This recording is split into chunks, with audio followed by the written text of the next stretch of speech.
Good day mga ka-sports natin dyan. VVL All Filipinos Conference, inilabas na nga ang listahan para sa mga magagaling na blockers. Sino kaya ang susunod sa yapak ng ating napakagaling na si Celine Domingo, kung saan nag-shine talaga siya sa VVL at nag-level up nga ang kanyang angking kagalingan, kung kaya ngayon kinuha nga siya ng Nakonrad Kashima bilang import. Maraming mga magagaling na middle blocker ngayon na nag-aagawan nga sa spot para makakuha nga ng award bilang best middle blocker. Sino-sino kaya ngayon ang mga nakasama sa listahan sa VVL All Filipinos Conference? Makikilala na natin at yan nga ang ating sisilipin at aalamin. Baka mamaya idol muna sila.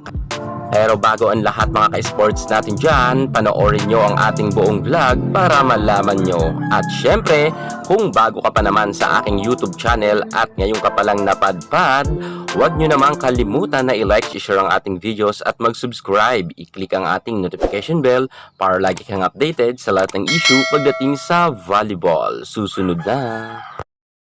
Drop it!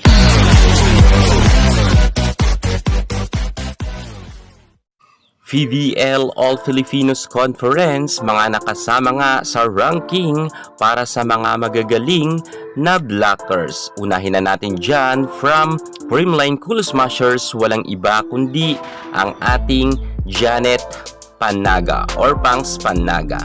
Si Panaga nga mga ka-sports natin dyan ay kilala naman na magaling talaga na middle blocker sa Creamline Cool Smashers at marami na rin siyang napatunayan. Ngayon, muli nakapasok siya sa rank number 5 bilang nga sa mga magagaling na middle blocker. Nakakuha nga siya ng 0.50 average by set po yan.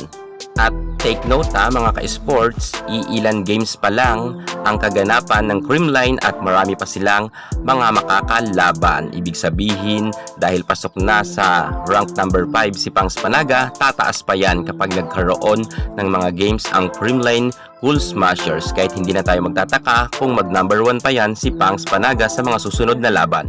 Puntahan naman natin ang nasa pang-apat na spot, walang iba kundi ang ating magaling ren na si Faith Nisperos.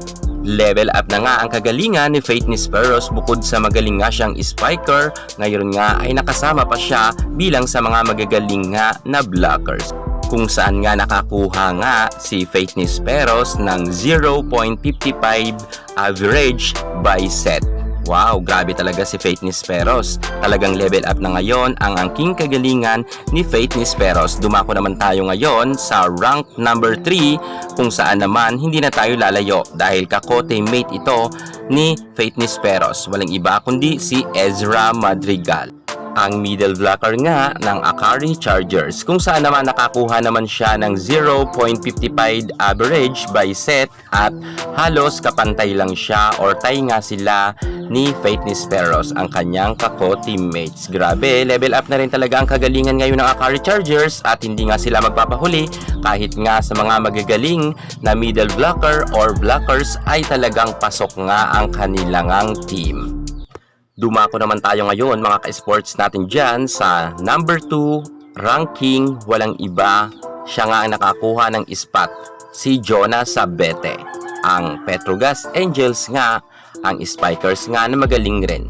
Pero mga ka-sports, magaling rin pala mag-block itong si Jonah Sabete, kung kaya nga pasok nga siya sa mga listahan bilang nga sa mga magagaling na blocker dito nga sa VVL All Filipinos Conference. At talagang ginalingan talaga ni Jonah Sabete. Pinasikat nga ni Jonah Sabete ang kanyang sinabi noon na wala yan sa coach, nasa players yan.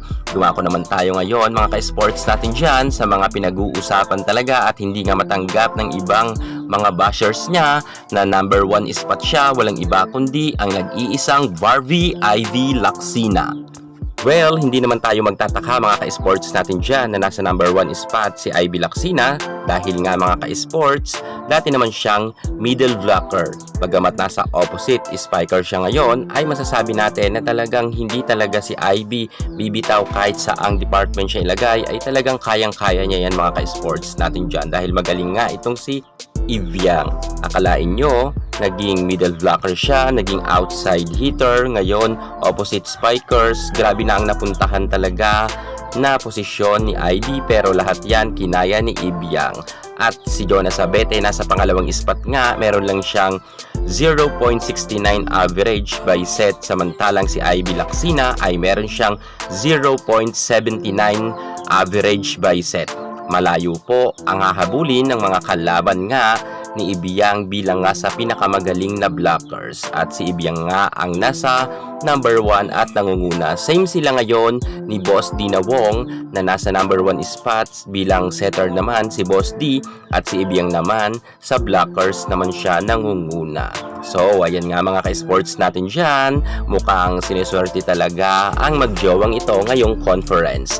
Sila na ba makakakuha ng award na yan sa paparating na PBL All Filipinos Conference, dahil malapit na nga matapos ang elimination? Makapasok kaya si Boss D at si Ibiang sa semifinals? Yan ang ating aabangan. So, yan na nga mga ka-sports natin dyan. Nakilala na ninyo ang ating mga top blockers dito sa PVL All Filipino Conference, kung saan si Ibiang nga ang number 1, number 2 si Sabete, at tay nga itong si Esdra Madrigal and Faith Nisperos, at nasa panglimang spot nga si Pangs Panaga. Inuulit ko, magbabago pa ang mga standing nito kapag nagkaroon na nga ng games ang ibang mga team. Sa ngayon ay number 1 nga si Ibiang. Congrats kay Ibiang at kay Boss D. Same nga sila ngayon, nasa number 1 spot sa kanilang mga posisyon, at sa kanilang mga galawan nga sa loob ng court ay talagang ginagalingan nila.